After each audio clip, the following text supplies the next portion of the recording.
Meus irmãos, minhas irmãs, saudações em Cristo Jesus. Eu quero falar-lhes nesse instante sobre o tema socialismo cristão e a Bolsa Família. Meus irmãos, alguns pastores têm declarado taxativamente que o cristianismo é socialista e anticapitalista. E o argumento que esses pastores usam para defender essa tese de que o cristianismo é socialista e anticapitalista é o livro de Atos, capítulo 2, versículos 44 e 45, que diz que a comunidade cristã primitiva tinha todas as coisas em comum e que as pessoas, os crentes primitivos, vendiam as suas propriedades, os seus bens, e compartilhavam esses bens com outras pessoas necessitadas. E aí eles afirmam que o Bolsa Família já existia na comunidade cristã primitiva. Ora, meus irmãos, precisamos entender que o que levava alguns crentes a se desfazer de seus bens era o desejo de satisfazer as necessidades de irmãos que estavam passando por privações materiais. Então, o que existia na comunidade cristã primitiva era comunhão prática e não socialismo cristão. Por isso, que quando olhamos o contexto de Atos capítulo 4, versículo 32, antes de afirmar que alguns vendiam as suas propriedades para compartilhar com os outros, é dito antes que da multidão dos que criam, um era o coração e a alma. Ou seja, aí mostra a comunhão prática. Portanto, na comunidade cristã primitiva, havia posses particulares de propriedades. Maria, por exemplo, mãe de João Marcos, possuía uma casa, uma residência. Atos 12, 12. Do mesmo modo, Felipe, o evangelista, possuía uma propriedade, uma casa, uma residência. Atos 21, 8. Então, o que existia na comunidade primitiva cristã era atos de caridade, conforme as necessidades iam surgindo. Então, muitos dos crentes na comunidade cristã primitiva se encontravam em suas casas, em suas residências, em suas propriedades particulares. E, por exemplo, Barnabé, quando analisamos a vida de Barnabé, ele possuía um pedaço de terra, uma propriedade.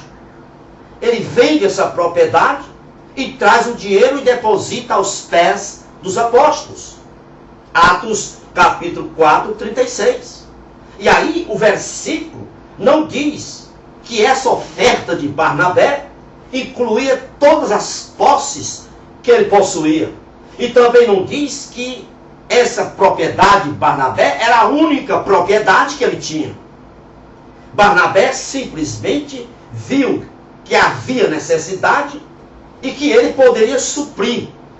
E aí ele participou disso, participando de um ato, dando um ato, mostrando um ato de generosidade, um ato de caridade. Então os crentes da igreja primitiva eram generosos. E alguns vendiam parte de suas posses e davam dinheiro aos apóstolos para a devida distribuição. Karl Marx, o inventor, o defensor, quem espalhou o comunismo no mundo, ele via a posse de propriedade privada como opressiva.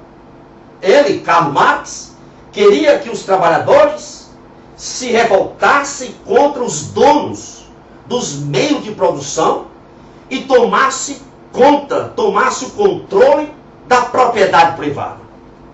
Meus irmãos, lamentavelmente, hoje existem pastores que pensam que para dar um teto aos que estão sem teto, a invasão de propriedades é lícita. Lamentavelmente, tem pastores, se é que posso chamar de pastores, que pensam assim. Meus irmãos, a Bíblia não incentiva a invasão de propriedade privada. Aliás, os direitos de propriedade privada é defendida em todas as escrituras. Nós precisamos entender que o compartilhamento de bens na comunidade cristã primitiva era um compartilhamento voluntário, sem coerção. Era um compartilhamento nobre, indicando generosidade de espírito. Nada tem a ver com socialismo cristão, nada tem a ver com comunismo, nada tem a ver com Bolsa Família. Meus irmãos, na comunidade cristã primitiva, havia muitos crentes ricos e socorriam aos mais necessitados. Por exemplo, Barnabé era rico, Dorcas era rica, uma mulher rica, Cornélio, Sérgio Paulo, Lídia, Jason, Áquila e Priscila, Filemon e muitos outros. Então havia na comunidade cristã primitiva uma preocupação para a distribuição equitativa de bens materiais aos mais pobres. Então esse compartilhamento comunal nada tem a ver com comunismo igualitário. Nada tem a ver com isso. Hoje existe, meus irmãos, uma temática virulenta, maligna, que conseguiu penetrar no coração de muitos líderes religiosos. A temática é tudo para o social, ou tudo pelo social. Então essa temática, tudo pelo social, tem levado alguns pastores a pensarem que a igreja é um posto de distribuição de alimentos e de remédio. Eles têm transformado a igreja num posto de alimentação e distribuição de remédio aos pobres. Esses homens têm transformado a igreja em um centro de assistência social para comunidades carentes. Igreja não é ONG.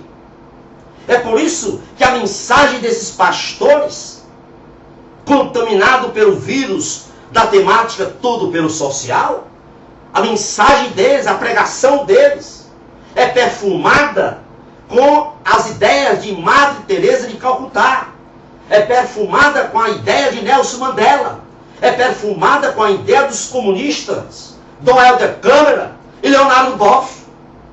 Esses pastores, contaminados pela temática virulenta, maligna, tudo pelo social, eles têm substituído o fulgor da fé e a mensagem regeneradora do coração do homem por sucesso de projetos sociais para os pobres. Meus amados irmãos, os pastores que estão envolvidos com esse vírus maligno, dessa temática tudo pelo social, eles pregam que Deus está engajado na luta em favor dos pobres. E a Bíblia deve ser lida nessa perspectiva. Esses homens pregam que o Evangelho é um protesto contra o escândalo da pobreza. E que a igreja, segundo eles, a igreja foi chamada para erradicar a pobreza na vida das pessoas. Isso não é verdade. Escute bem, Jesus não fez opção pelos pobres. Jesus não fez opção pelos ricos. Jesus veio para os pecadores, pobres e ricos. Jesus manifestou-se como a graça de Deus, que traz salvação a todos, pobres e ricos. Jesus manifestou palavra de fé, palavra de esperança e de amor para os humildes, como os leprosos, os samaritanos. Mas também ele pronunciou palavra de fé, de salvação, de esperança e de amor para os ricos, para os elevados, como Nicodemos, como Jairo, como o comandante romano de Cafarnaum.